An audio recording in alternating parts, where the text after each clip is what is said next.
hello everyone की खबर सकलोरे आज मैं बनाब लैसु गाहरी मांस और गाहरी मांस बनाबले प्रथमते आपुनी मांसखिनि भालदरे बइल कर लब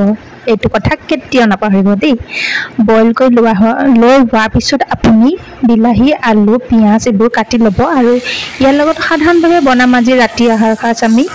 সেইভাবে আমি आलू কেটামানো ভাজি লৈছো কাৰণ आलूটো সিজুতে অকন সময় লাগিব সেই গতিকে আগতীয়াকে ফ্ৰাই কৰি লৈছো তাৰ পাছত এয়া চম্ভা মাৰি দিছো পিয়াজৰ সতে বিলাহীও ঢালি দিলো আৰু লগতে মাংসখিনি একেবাৰে দিয়ে দিছো আৰু বিলাহীখিনি মিহিজুতে